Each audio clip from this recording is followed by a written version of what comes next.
Coming to you live from the MediaPlex in downtown Windsor, this is a presentation of St. Clair College Journalism. It's Friday morning, so you know what that means. It's time for Friday Live. Good morning, everybody. I'm your host, Albert Sharp, bringing you the inside scoop on today's latest news.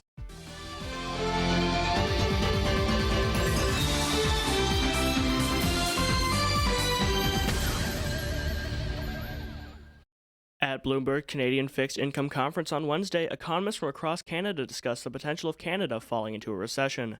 Due to factors such as the trade war between the United States and China, as well as the stagnating global economy, these experts fear Canada may soon feel the harsh effects of these influences. With an estimated chance of recession ranging between 50 and 80%, Canadians are advised to stay informed and watch the market closely to stay prepared in case a recession does come. And next up, we've got Swati to tell us about the Cancer Wellness Program here in Windsor. This week, Windsor Regional Hospital offered their first of 4 sessions to help cancer patients and survivors navigate the disease. Renew. Cancer Wellness Program is a chance for patients, caregivers, and survivors to meet and share their stories. The first session, Surviving Now What, started last night. 3 more sessions are offered at the hospital every Thursday until the end of October. Kit McCann is a nurse practitioner at Windsor Regional Hospital and was the main speaker of the session. We talked a lot about depression, anxiety, sexuality, body image, things that often don't get asked during treatment. John Paul, a part-time worker for CarQuest and cancer survivor, is part of the program. I try to stay healthy. Right now, every morning I walk around the mall, With this program, cancer patients and survivors will get motivated and get a new hope on life. Reporting for MediaPlex News, I'm Swati. Yesterday, the production and sale of cannabis edibles in Canada was legalized. Windsor Police are advising that those who intend on buying and using these products maintain educated about the laws regarding cannabis products. Beyond that, people who intend on using these products are advised to be aware of the effects and to take it slow when diving into the world of cannabis edibles. And I was cold coming in this morning, and it seems to be getting a bit colder outside. Zach, what can you tell us? Hey guys, welcome to Friday. It's October 18th, and here is your 3-day weather brief. It will be comfortable with a high of 13 and mainly sunny. Tonight, expect a low of 4 and some patchy fog near midnight. Saturday, a mix of sun and clouds and a high of 16, and a cloudy low with a low of 8. On Sunday, expect a milder day with a high of 17, but mostly cloudy. More clouds overnight with a low of 7. That's your 3-day weather brief for this Friday. Stay tuned for everyone's favorite segment, Weird News. That's coming up at the bottom of the show. And oh boy, it's going to be weird. Back to you, Mr. Sharp. Thank you, Zach. And now we're going to pass the ball to Christian Stannard. Thank you, Albert. Wush papa loppin' people, let's tee up and swing right into the sports. Join us tonight for our women and men's basketball home opener. Your Saints face the Mohawk Mountaineers and are back in action again tomorrow against Niagara College. Let's pack the stadium this weekend and show support for our Saints basketball teams. It's week 7 for NFL football. Last night, the Kansas City Chiefs played against Denver Broncos in Denver. In an unfortunate turn of events, the Chiefs quarterback Patrick Mahomes blew his knee out early in the second quarter. The medics popped his knee back in on the field. Hopefully he won't be out for long and has a speedy recovery. The Chiefs ended up taking the big W with a score of 30-6. Boxer Patrick Day died Wednesday after suffering a traumatic brain injury Saturday night during an bout in Chicago. He was 27 years old. Our condolences go out to Patrick's family. Rest in peace. Tampa Bay played against the Boston Bruins last night in Boston. After going into double overtime, the final score ended up being 4-3 for Tampa Bay. What a game indeed. Also, 6 of the 7 Canadian NHL clubs have failed to sell out their home games this week, and buildings around the league that are normally filled haven't reached capacity yet this season. Wonder what's going on with that, Albert? Yeah, I wonder too. That's all, and that's what's popping in the sports world. For now, it's your boy Christian Stannard, and back to you, Albert. Thank you, Christian. Now we're talking brains, and more brains this Friday live. But first, today we're talking with our friend Karen Seneve with Crime Stoppers about the crime of the week. Take it away, Karen. Thanks, Albert, for having Crime Stoppers here today. Today we're going to talk about the hit and run in Leamington that occurred over a week and a half ago. Leamington OPP are still looking for the driver of that gold-colored SUV-style vehicle that struck and killed Joyce Morency on October 9th.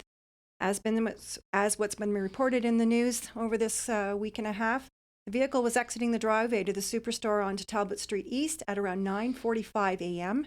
Mrs. Morency was attempting to cross the street at the light while using her electric scooter and was struck by the vehicle. This vehicle left the scene traveling westbound on Talbot Street East. As we all know, as a result of the incident, Mrs. Morency has died from the injuries sustained in that collision. And the Morency family, together with the OPP, are requesting that you contact police at 1-888-310-1122 if you have any information that could lead to the identity of that driver. And of course, if they wish to remain anonymous, they can contact Crime Stoppers at 519-258-TIPS, or they can go to our website at catchcrooks.com. Thanks, Albert. Thank you very much, Karen.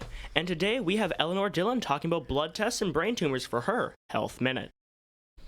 A new method for blood testing has been introduced, and according to researcher Dr. Matthew J. Baker, this method accurately detects brain tumors. Dr. Baker, the leading author of the new research study, says this is the first publication of data from our clinical study, and the first time a demonstration like this has worked. Although brain cancer and tumors can be rare, according to the National Cancer Institute, around 0.6% of people will develop brain cancer or other forms of cancer in their lifetime. But the 5-year survival rate for those who do receive this diagnosis is usually less than 33%. Brain tumors are very non-specific symptoms, which makes finding them very difficult.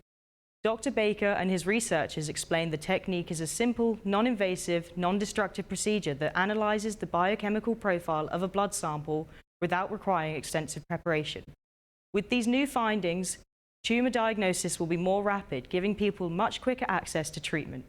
I'm Eleanor Dillon, and this has been your Health Minute. Now I know that things like cancer can be irritating and upsetting. I know I can get irritated easily. Everybody does. And I think Marco Rovere can too when it comes to sports. Hello, everybody, and welcome to the One Champion Sports Podcast. My name is Marco Rovere, and I am here to give you the absolute latest and greatest up-to-date news in the world of sports. Let's get started.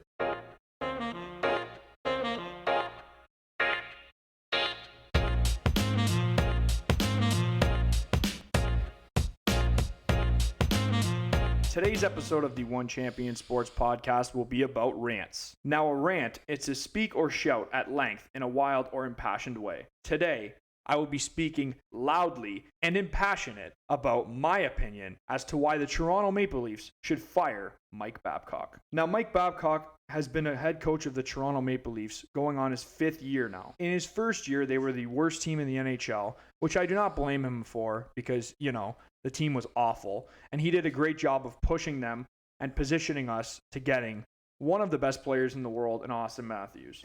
In his second season, the Leafs actually made the playoffs and surprised some people and lost to the Washington Capitals in a series where they absolutely gave up in the final 2 games and just blew the series. In his third year, they played against the Boston Bruins and choked away a series where Jake Gardiner had one of the absolute worst Game 7s I've ever seen in my entire life. And then we come to last year, where they played the Boston Bruins a second consecutive year in the first round, where they were up 3-2 going into Game 6 in Toronto. And what proceeded to happen?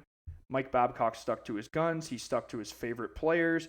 He did not, for 1 second, think, you know what? Maybe I should double shift off Austin Matthews. Maybe I should double shift John Tavares. Maybe I should get Mitch Marner out there. He hasn't been playing that well, but you know what? Let's try and get him out there. Austin Matthews is clearly our best player, but you know what? I'd rather use Patrick Marleau. I'd rather use guys that don't deserve ice time whatsoever. In terms of our first power play unit, when have I ever seen our power play unit play 2 minutes straight? The Tampa Bay Lightning, I see them play with Braden Point. I see them play with Steven Stamkos. I see them play with Victor Hedman.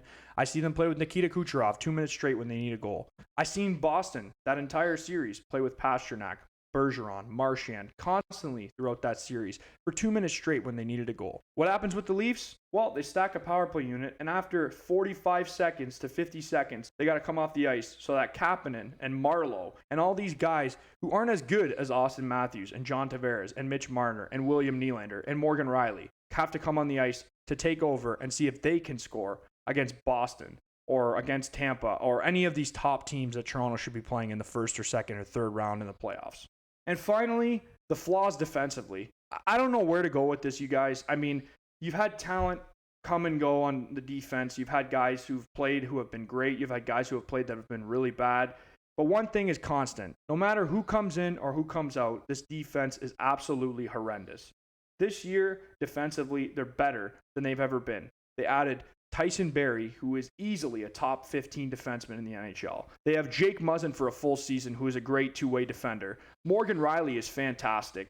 I don't know what to say about Cody Ceci. I don't think he's that great at all. But then again, they still have more defensemen. And this team defensively is still horrendous. I don't know what else it's going to take for anyone to see that Mike Babcock clearly is not the head coach of the Toronto Maple Leafs and will not be the person to take them over the top and into the second, third, fourth, win the Stanley Cup. And that is why I believe the Toronto Maple Leafs should fire Mike Babcock. And finally, we have the fantasy lock of the week and dud of the week. The lock of the week this week is Jared Goff. He's going up against the Atlanta Falcons, who have allowed 41 points to Deshaun Watson, 28 points last week to Kyler Murray, and 23 points to Marcus Mariota. Get Jared Goff in your starting lineup. And for the dud of the week, we have Joe Mixon. I would recommend dropping him in an 8 to 10 man league and trying to trade him in a 12 to 14 man league. This guy's offense is terrible, and he's not going to get any better. Don't start Joe Mixon this week and try and get rid of him. And that's all for today's show, guys. Thank you so much, and we'll see you next time. Thank you, Marco. But now we're going to skate on over to Savannah for V-Talk. Heard you got a special guest for us.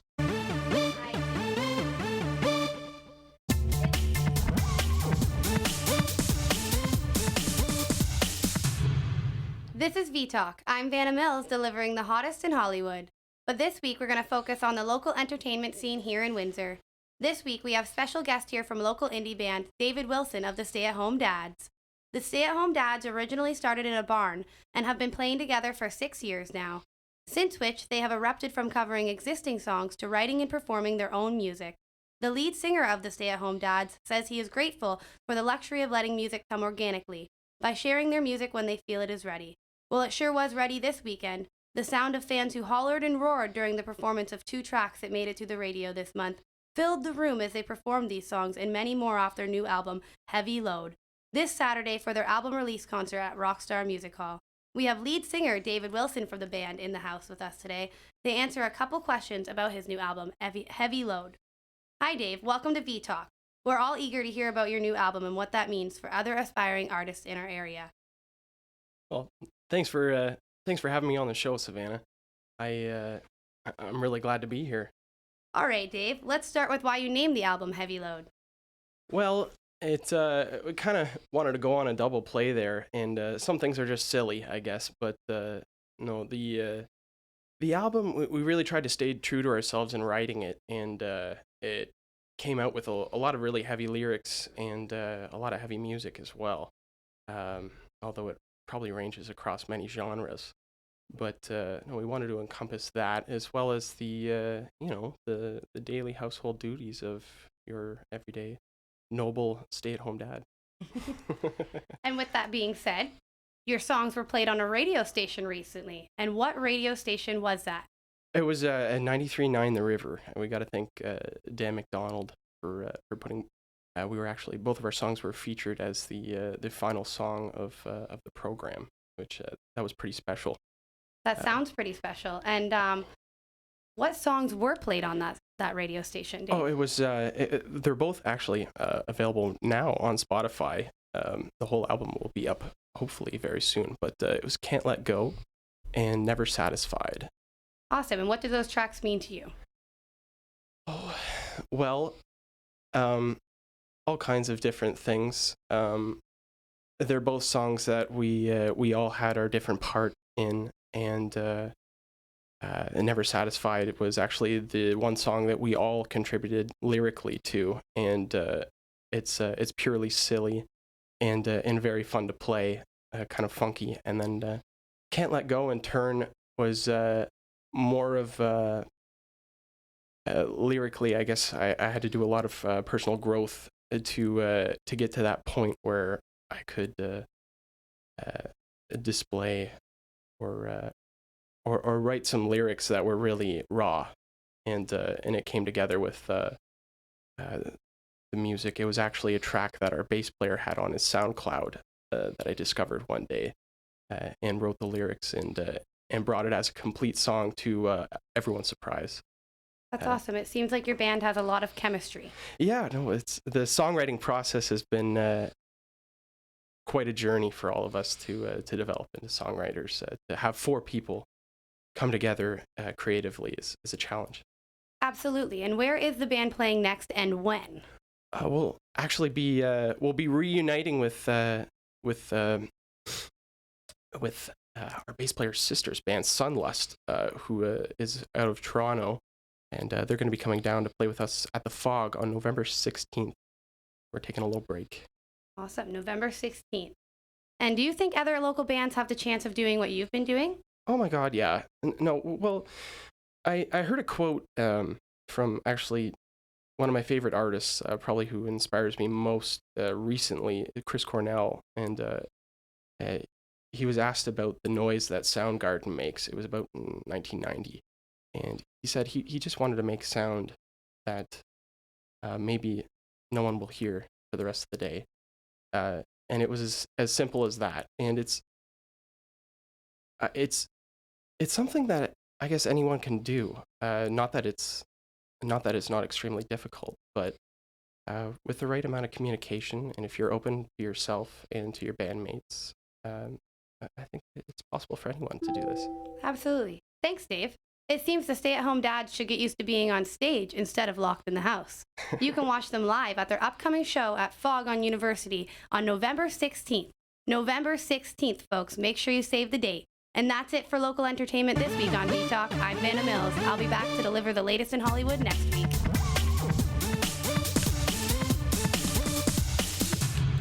Thanks, Savannah. I know our producer Brett might go check them out. He loves Fog for the music and the food. Now, speaking of food, Danielle Haddad got to check out a new place to eat. A new restaurant is opening at 13430 Tecumseh Road East, located in the Old Mammo Burger. Owner Ryan Odette explains the idea behind it. Casual fine dining, everything's meant to be shared, so a lot of sharing plates, small plates. The menu's seasonal, so we're cooking with ingredients that are in season, and menu's going to be changing a lot, and just a fun, exciting place to eat. The newly renovated location will incorporate food from many cultures and finely crafted cocktails. Well, I've been cooking for a long time, and it's something I've always wanted to do, to have a restaurant that I cook foods from different cuisines and cultures that I enjoy and that I think people would enjoy eating. Vine and Ash opens Wednesday, October 16th, so if you love good food, be sure to check them out. My name's Danielle Haddad, reporting for MediaPlex News. Back to you in the studio. And now to tell us more about what's going on in Windsor, we have Nephili Phillip to tell us what's up. What's up, Windsor? Coming up this weekend on Saturday, October 19th, for all the bookworms and book lovers out there, BookFest is the best event you can go. It starts at 9 a.m. till 1 p.m. at School of Creative Arts. For those who are interested in later activities but would also like to enjoy a little bit of alcohol, there is a Brew Sample Saturday, which will be hosted at 635 University Avenue, and it starts at 7 p.m. till 10 p.m. On Sunday, 20th, if you enjoy classical music or music in general and would like to listen to something different, the Windsor Symphony Orchestra will present the Mozart Piano Concerto. The show starts at 2:30 and will be hosted at 121 University Avenue. I'm Nephili Phillip, and that's what's up, Windsor. Thanks to Philly. Now that's what's up with Windsor, but what's up in Tristan Zuderveen's head?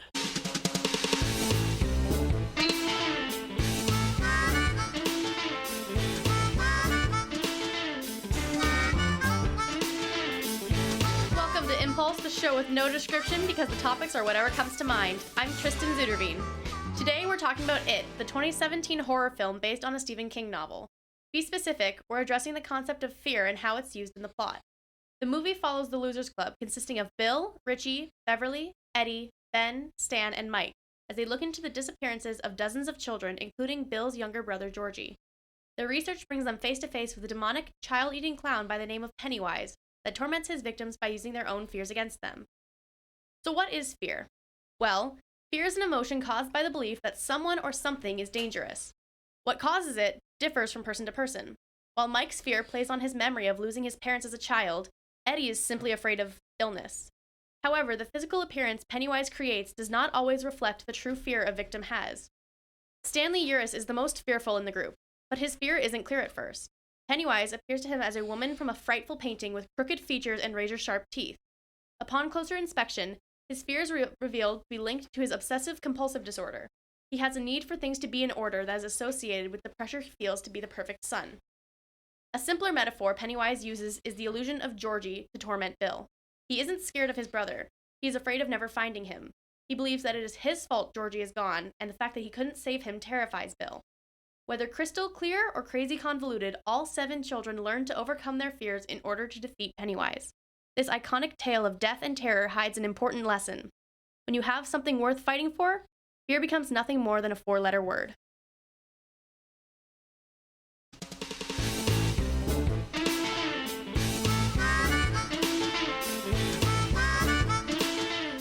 By the way, without the filter, at the age of 60, Snoop Dogg will be 420 in dog years.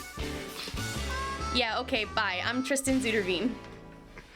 I never know what's going to come out of that head of yours. Anyway, let's take a trip down memory brain with Eleanor Dillon.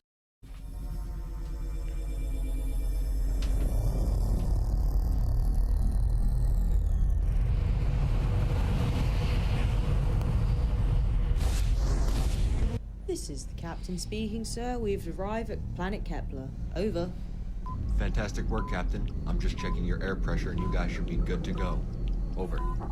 Everything seems to be clear, sir, but go ahead. I'm not going to stop you. Bill, Ashley, Robert, how are you all feeling? Over. All good, sir. Over. Fantastic, sir.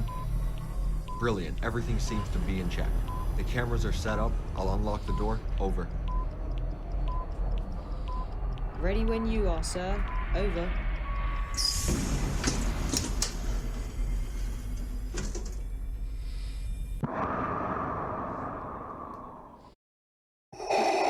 Sir, something's not quite right here.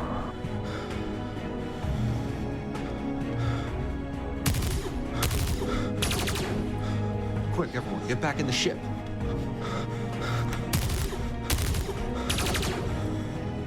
Hurry, they're getting closer! Captain, what's happening out there? I'm trying, but they're all shooting at the launch pad. It's not going. Why is there so many? Initiate battle mode. We have to fight back. Well, get out of there quickly, Captain. That's an order. I'm working on it, sir. Oh my god, there's one on the ship! Get out of there now. Abort mission. Captain.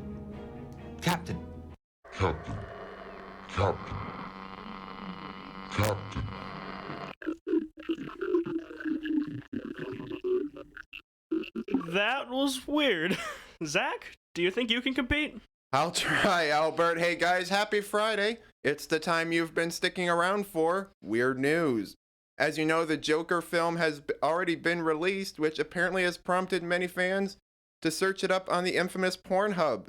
The Ottawa Sun reports that according to the adult website Stats, 4 days after the film's release, the searches for Joker porn and related content was 741,000, with a peak of 291,000. Look for the film The Choker coming to a theater near you. It's time for this segment you're all excited for, Florida Man. This story is out of, you guessed it, Florida. TCPalm.com reports that a man by the name of Timothy Kepke and an accomplice attempted to get an alligator drunk. The Florida Fish and Wildlife Conservation reports that Kepke was tempting the alligator to take a bite out of his forearm while pouring the beer down its throat. Kepke and his accomplice were later arrested on October 3rd. It was later reported that the alligator woke up next to a flamingo and said, "Did we?" Wow, just when you thought Florida had some weird characters, this one comes out of Iowa. GlobalNews.ca reports 20-year-old Daniel Alfredo Burleson faces multiple alcohol-related charges after he was allegedly caught in an Iowa City bar with a fake ID. The ID had the name McLovin on it, which was the name of a character in the 2007 film Superbad. Wow, you are no McLovin, only McStupid. By the way, Iowa, don't turn into Florida, please. Albert, that's enough weirdness for this week. I'm Zachary Balog. Back to you. Now that's it for this week. Friday Live is a student-run production by St. Clair College, and we've had contributions from our producer, Brett Blake, as well as Eleanor Dillon, Tristan Zuderveen, Zachary Ballo, Kristen Stannard, Danielle Haddad, Nafili Phillips, Savannah Mills, Swati, Crime Stoppers, and I have been your host, Albert Sharp. Have a great Friday, everybody.